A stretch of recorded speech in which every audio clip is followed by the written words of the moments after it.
What is going on, guys? Welcome to another setup video. You may be thinking to yourself, hey, I feel like we did a setup video not that long ago. And you are correct. But I got mad at my skateboard and I broke it. It really wasn't the skateboard's fault. I just lost control of my emotions. You guys saw that video on Friday.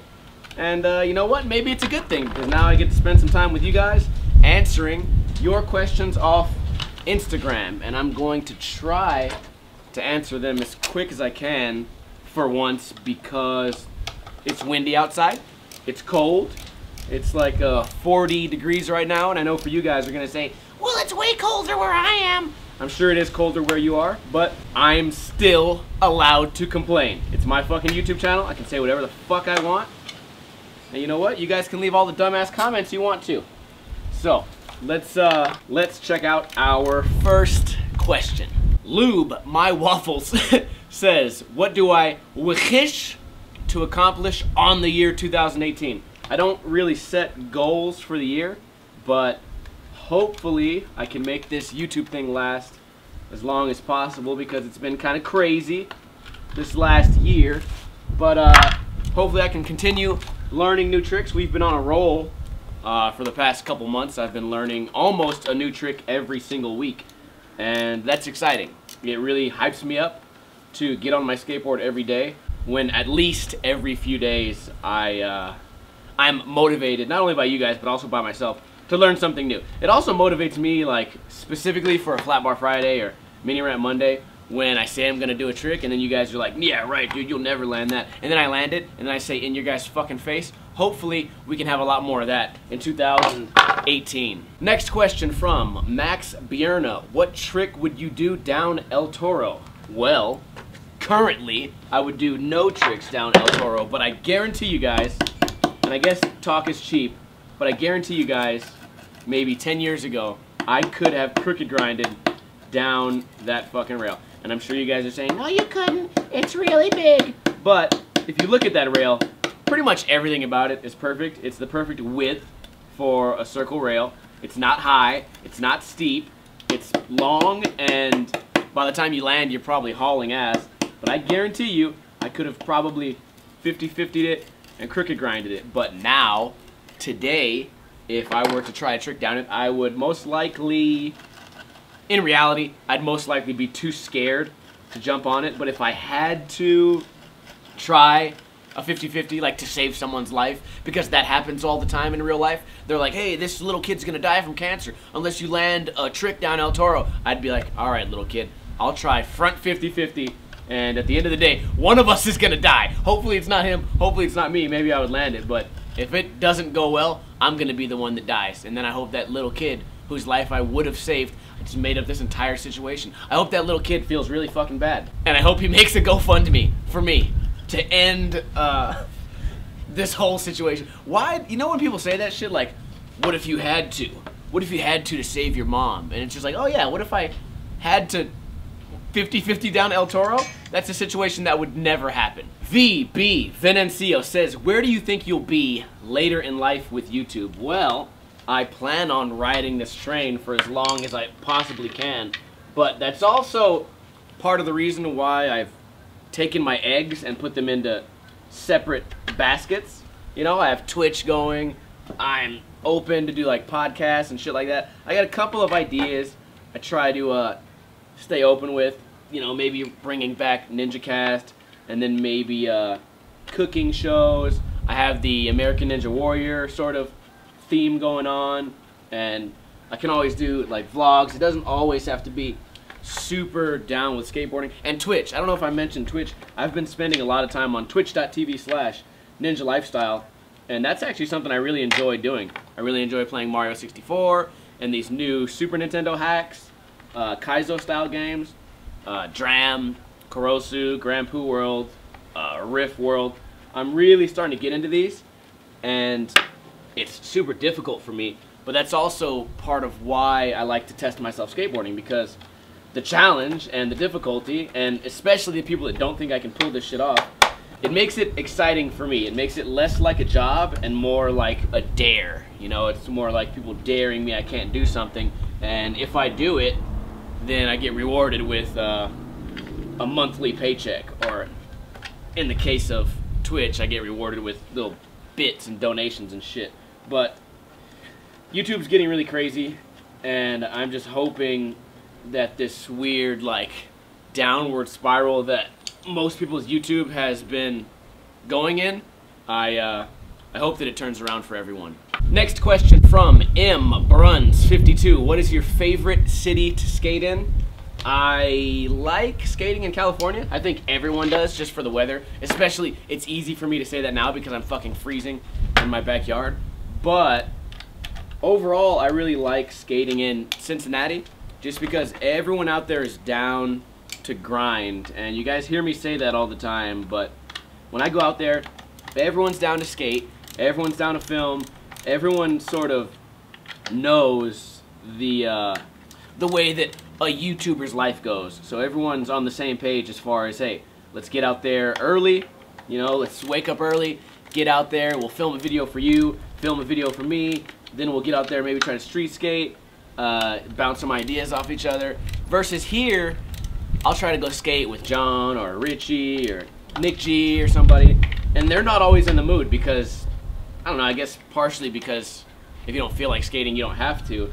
But I think they also don't really look at it the way I do, you know. It's also like we would have been skating like this anyway. I just happen to have deadlines, and it's kind of the shitty part of YouTube.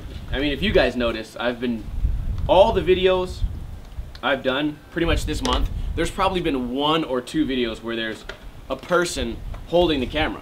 And that's because it's so cold outside. No one wants to skate. Nobody's in the mood to skate when winter comes around because everyone here is so used to the summer. And even in summer, a lot of people don't like to skate. But for me, I don't really have that option to just say, nah, I don't really feel like it. For example, right now, I don't want to be out here putting a fucking skateboard together. Can you guys can hear the wind. My camera's shaking. It's about to fall down and break, but I need a video for Monday. I can't let you guys go a day without a little bit of entertainment. And for the most part, I enjoy doing this, but it's not a convenient time to be doing this shit. Anyways, we really got off topic right there. Cincinnati, just because everyone has the same mindset and no one's afraid to work hard and everyone sort of sees why it's necessary to sort of like be down to help each other. Versus here, I don't think they have the same mentality. Waylon, the living meme, says, what's the hardest slam you've ever seen happen to anyone, not just yourself? I watched a guy named Tim Vasquez crack his skull on the ground and blood poured out of his ears, and that was pretty scary. I've seen a lot of people fall hard. I've seen Justin Fig eat shit. I've seen Richie eat shit super hard. But watching a guy fall down and like blood came out of his ears and he's like started shaking, and I was like, whoa, that is like a whole new type of slam, and that will probably forever be the hardest slam I've ever seen. And I've also seen a lot of broken feet, you know, broken legs or whatever, broken arms, of course, in skateboarding. If you have been skateboarding for any amount of time and you've never seen a broken arm, then you're probably not doing it right, because skateboarders break their arms all the fucking time. Probably because they're all really skinny, weak people. I've been saying that for years. I've been saying, like, I have a video, probably like 5 years old. It's just called Skaters or Pussies. And it's just me, like, trolling skateboarders. But what's funny about that is if I did the same thing about scooter riders, which I always do, they get super butthurt and cry about it, but when I do it about skateboarders, they're like, ah, dumbass, you're stupid. And then they just go on with their lives. But when I make a gay joke about scooter riders, they feel like this deep attack on their soul, like, oh, I'm not fucking gay. It's weird. Like, what an unexpected difference between skateboarders and scooter riders. Not. I really got to keep an eye on that camera in case the wind tries to blow it down. I've already broken my tripod once, just from the wind. Sure would be nice if on windy days I just didn't have to do anything, but unfortunately, I have to get shit done. Bu Bays says, ollie grabs, tight or whack? Follow-up, pushing Mongo in switch stance, acceptable or unacceptable? Ollie grabs are 9 times out of 10, they're super whack. It's just an easier way to do an ollie. which is why you see these big sets that people want to jump down, and instead of ollieing, they try to melon or indie it. Like, oh, I'm not surprised because I get it. It's hard, so why not make it easier? That's why when Jamie Thomas first did The Leap of Faith, he did a melon. Not to make it cooler, because all he did was make it lamer, but to make it easier for sure. It's gay. As far as pushing Mongo in switch stance, that's kind of like a touchy subject, right? Because there's some people that are just allowed to get away with it.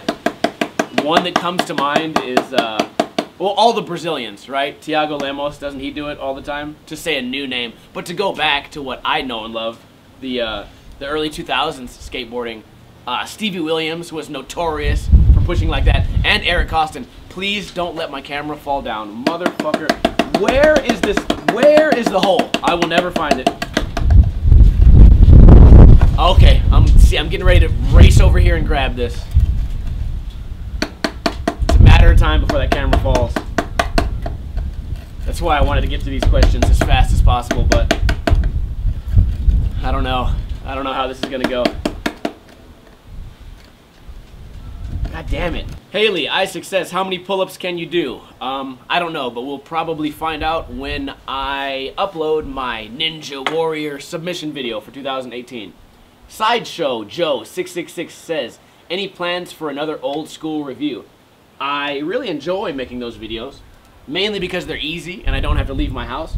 But when I make those videos, especially those long videos that take a little bit of effort, they are easy, but they take effort, they take time. A few of those got copyright strikes, which is well deserved. I was violating their copyrights. So it's one of those things where I'm down to do more old school reviews, but I have to be careful not to do any really popular videos. For example, all the videos I did where it involved a 411 or a Transworld video, all of those got demonetized for me because because those videos don't belong to me and someone else has claimed them.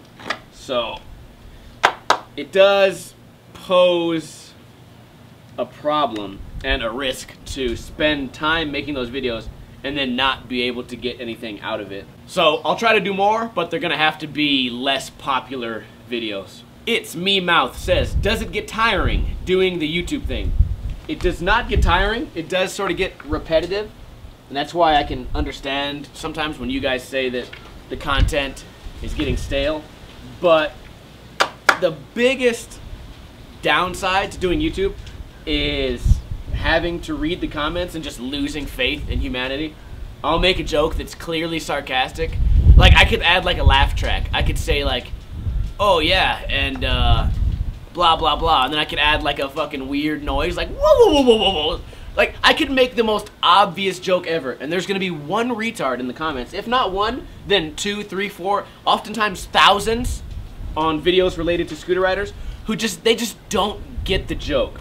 They don't get it at all. And then it turns into like, you're making a joke, and then they turn it into this big personal attack on them, and everyone's offended, and everyone's got this real soft skin, and everything's bullying, and everyone wants a safe space, and I should be more sensitive towards everything. And I can't fucking stand that, because when I read it on YouTube, it starts to make me think like, these aren't just made up people. There's a real person typing this, which means there's a real pussy out there somewhere. And I get more and more comments every day, and I feel like the pussies are just going to take over one day, and normal people like me and you aren't going to exist anymore. And that, for me, is the part of YouTube that gets tiring, that gets frustrating.